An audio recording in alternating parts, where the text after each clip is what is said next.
Em nome do Pai, do Filho e do Espírito Santo. Amém. Irmãos, bom dia, boa tarde, boa noite. Não sei que hora que você vai ter tempo para ouvir essa reflexão. 30 de setembro, último dia do mês da Bíblia. Celebramos hoje a memória de São Jerônimo. São Jerônimo é o padre que nos deu a possibilidade de nós podermos ler a palavra de Deus na nossa língua. Foi São Jerônimo que por longos anos, 34 anos aproximadamente, viveu numa gruta em Belém. Lá ele morreu no ano 420, mas São Jerônimo viveu ali. Recebeu a missão da igreja de fazer a tradução da Sagrada Escritura do grego, do hebraico para o latim. Se hoje nós temos a Bíblia na nossa língua, no nosso português, porque São Jerônimo gastou, o seu tempo fazendo a tradução de cada palavra da Sagrada Escritura. É esse santo que hoje a igreja celebra. E São Jerônimo, o grande ensino dele para nós é que nós precisamos aprender dele, ter amor à Sagrada Escritura. Enquanto nós não entendermos, nós não compreendermos que a Sagrada Escritura, a Bíblia Sagrada, ela é palavra de Deus, nós vamos continuar vendo a Bíblia como um livro muito importante, o livro mais conhecido da face da terra, mas tampouco um livro para enfeitar as estantes, os racks, o criado mudo do nosso quarto. Porém, é preciso que nós entendamos e nos apaixonemos pela palavra de Deus. Munidos desta palavra, nós alicerçamos a nossa fé, enraizamos, teremos raízes, para que nós enfrentemos as adversidades da vida, porque conhecendo a palavra de Deus, nós conhecemos o próprio Deus em uma relação de amizade. Como é que as pessoas se conhecem? À medida que vai estreitando os laços de diálogo. Eu conheço uma pessoa, e à medida que nós vamos convivendo, conversando, eu vou me dando a conhecer e a outra pessoa vai se dando a conhecer para mim. É uma revelação. Chega um momento que nós criamos uma intimidade tão grande que já não há segredos entre nós. Já não há mais máscaras, porque as nossas máscaras caem. É essa a relação de um namoro. O casal de namorado começam o relacionamento de diálogo, que hoje não se tem mais, Porque hoje se perde tempo, quando começa a namorar já tem que ir para a cama transar, os casais não conversam, não se conhecem, casam-se, chegam ao casamento sem se conhecerem. E aí, quando começam a conviver juntos, que as máscaras começam a cair, aí vem as crises. E por que hoje o divórcio é tão latente na nossa sociedade? Por isso. Ou seja, a base do matrimônio não foi construída. A casa é construída sobre areia. Não tem uma base sólida. A base do casamento é o namoro. As colunas do matrimônio é o noivado, onde se constrói, onde um vai deixando de conhecer. Eu estou falando isso, queridos, porque eu estou fazendo essa analogia com a palavra de Deus. Nós não podemos conhecer a Deus, e muitas vezes nos escandalizamos diante das coisas que nos acontecem. Nós nos revoltamos às vezes com Deus, porque nós não compreendemos os seus mistérios, e claro, mistério é mistério. Mas se nós criássemos o hábito deste diálogo com Deus através da sua palavra, nós conheceríamos a Deus e saberíamos quem é o Deus a quem nós cremos. E diante das adversidades da vida, nós não sofreríamos tanto.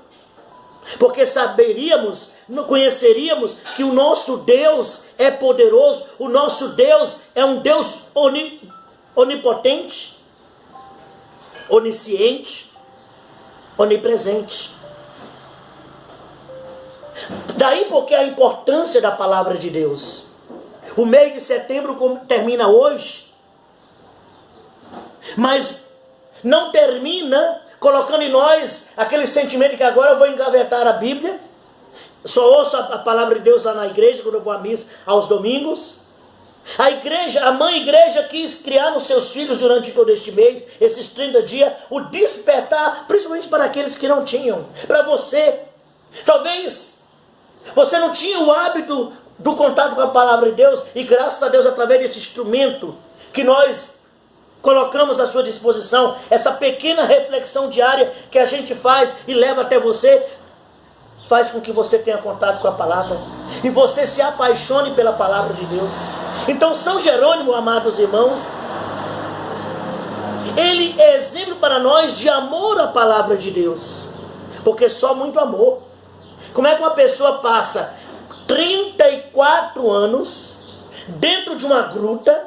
Quem já foi na Terra Santa, né? Algumas pessoas que foram à Terra Santa comigo, né? Quando nós fomos à Terra Santa, nós estivemos lá em Belém, na gruta,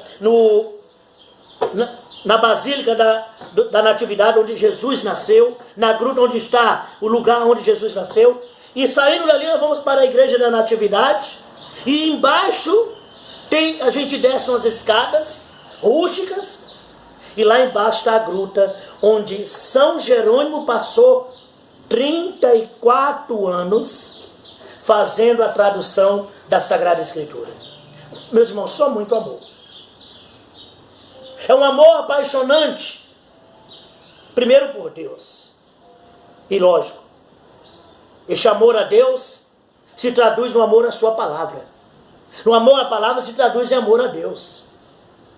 Por isso, celebrar São Jerônimo no dia de hoje, ao encerrarmos a palavra, o mês da Sagrada Escritura, nós celebramos este santo, olhando para o exemplo dele e desejando também imitá-lo. Preciso ter amor pela palavra. E este amor despertar em mim o desejo de me desgastar. O evangelho que hoje nós temos no capítulo 9, a partir do versículo 57, Jesus dirigindo-se a Jerusalém. Eu falava isso ontem. Desculpa, segunda-feira eu falava isso para vocês. O capítulo 9 do Evangelho de Lucas nos apresenta Jesus, ele indo para Jerusalém. O Evangelho de ontem, que nós não lemos, na liturgia da 26ª semana do tempo comum, porque ontem foi a festa dos arcanjos, então não tivemos a sequência do Evangelho, mas na sequência do Evangelho de Lucas, no capítulo 9, o Evangelho que a gente ia ler ontem, que não lemos pela festa, diz que Jesus tomou a firme decisão de ir para Jerusalém. A firme decisão.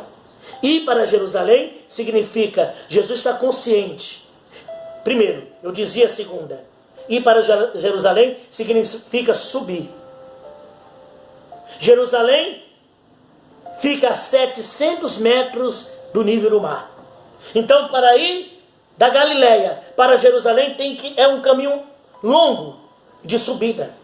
Mas uma subida íngreme. Não é uma subidinha qualquer. Jesus tomou a firme decisão de ir para Jerusalém. Certo de que em Jerusalém ele dará a vida por nós. Ele será entregue na mão dos homens. Jesus não foge da sua missão. E o Evangelho de hoje diz: enquanto Jesus caminhar e seus discípulos caminhavam, alguém na estrada disse a Jesus: eu te seguirei para onde quer que fores. Jesus lhe respondeu: as raposas têm tocas, os pássaros têm ninhos, mas o Filho do Homem não tem onde repousar a cabeça. Jesus disse a outro: segue-me. Este respondeu: deixa-me primeiro ir enterrar meu pai. Jesus respondeu: deixa que os mortos enterrem seus mortos, mas tu vai anunciar o reino de Deus. Um outro ainda lhe disse: eu te seguirei, Senhor, mas deixa-me primeiro despedir-me dos meus familiares. Jesus, porém, respondeu: quem põe a mão no arado e olha para trás, não está apto para o reino de Deus. Queridos, Jesus está indo para Jerusalém com seus discípulos. No caminho, Jesus se encontra com algumas pessoas que, vendo Jesus, talvez já tendo ouvido falar, ou talvez já tenha visto ele mesmo, alguém diz: eu te seguirei para onde quer que vás, não importa. Jesus, ele vai para Jerusalém. Primeiro, ele não quer ir sozinho, ele quer nossa companhia. Porém, ele nos deixa muito. Jesus não nos engana. Tem hora que eu fico impressionado com as pessoas dentro da igreja, que ficam a reclamar das dificuldades de estarem no caminho do Senhor. Mas aonde que está nos evangelhos que Jesus diz que quem segui-lo vai ter uma vida tranquila? Seguir Jesus não é ter vida cômoda. É o contrário. Ele nos tira do comodismo. Tirou Pedro, André, Tiago e João do comodismo. Está ali pescando uma vida tranquila. Ele nos tira do nosso comodismo, de uma vida cômoda, para nos colocar numa vida incômoda. Jesus quer que nós o sigamos. Por outro lado, ele nos ensina que segui-lo não pode estar aprisionado a nada. Quando aquele diz: eu te seguirei aonde quer que vá, ele fala: tá bom, mas lembre-se, as raposas têm tocos, os pássaros do céu têm ninho. O Filho do Homem, porém, não tem nem onde reclinar a cabeça. Ou seja, você quer seguir a Cristo? Não busque a Cristo buscando a tranquilidade. O Filho do Homem não tem nem onde reclinar a cabeça. Esse despojamento de não buscar conforto. O caminho é longo, é duro, é pesado. Você tem que estar disposto a entregar-se totalmente a isso, somente na confiança. Outro, ele diz: segue-me. Mas aquele diz: primeiro, deixa eu enterrar meu pai. Deixem que os mortos enterrem seus mortos. Naquela época era comum que o filho, principalmente o filho mais novo, ele só podia sair de casa quando enterrasse os pais. Ou seja, quando o pai ou a mãe morressem, ele ficasse livre, ele podia sair para construir sua vida. Por isso ele diz: deixa primeiro que meu pai. Jesus diz: deixe que os mortos enterrem seus mortos. Os filhos criaram asa, precisam voar. Não é que abandonar os pais, não é isso que Jesus está dizendo. Não é que nós não temos que cuidar daqueles que nos deram a vida. Mas Jesus diz que essa preocupação não pode ser motivo, justificativa para eu não entrar na obra, para eu não me despojar e entregar ao reino de Deus. Outro diz: Senhor, eu te seguirei, mas primeiro deixa eu me despedir da minha família, dos meus familiares. Jesus: quem põe a mão no arado e olha para trás não é digno de mim. Meus irmãos, não dá para a gente ficar olhando para a cebola do Egito, com saudade das carnes e das cebolas do Egito. Não dá para a gente seguir a Cristo olhando no retrovisor da nossa vida para o que nós deixamos para trás. Talvez deixamos pessoas, deixamos coisas, e essas coisas que ficamos olhando com saudosismo nos impedem de caminhar. Quando as pessoas estão na igreja paradas porque continuam olhando para trás, para elas custa ter deixado tudo.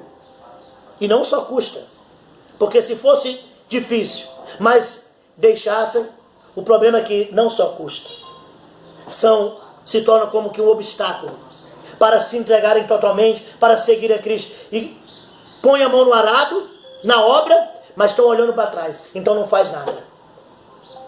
Queridos irmãos, nessa quarta-feira, 30 de setembro,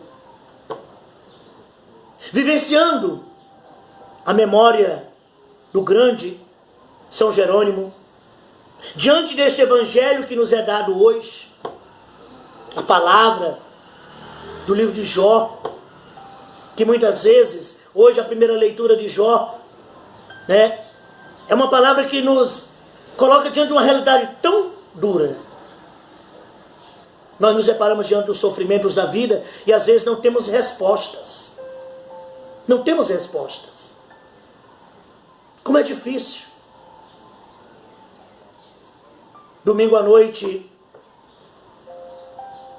quando eu cheguei na missa do Buriti, eu estava aqui em casa, eu ligava para a Ana Jéssica, conversar um pouco com ela, converso muito com ela, né? E ela com saudade, é lógico, nós estamos ainda com muita saudade do Chico e da Cléia. A Ana Jéssica chorando dizia, padre, mas não questionando Deus, sabe? Não é questionamento de Deus, e Deus sabe disso. Ela dizia, por que Deus não deixou um? Por que não ficou meu pai? Por que não ficou minha mãe? Por que tinha que ir os dois? A primeira leitura de hoje diz, o mais duro da nossa vida é que muitas vezes nós fazemos perguntas que não tem resposta. Não tem resposta. Tem perguntas que nós fazemos que nós não teremos as respostas. E parece que Deus está mudo. Deus não nos responde. Deixa eu dizer para você. Quando você se deparar com uma situação dessa, como Jó, entenda que até o silêncio de Deus não é a ausência dele. O silêncio de Deus já é a sua resposta. Nós precisamos confiar no Senhor. Como Jó que se lança em Deus, mesmo diante do silêncio, do questionamento a Deus e não ter resposta. A não resposta de Deus é a resposta.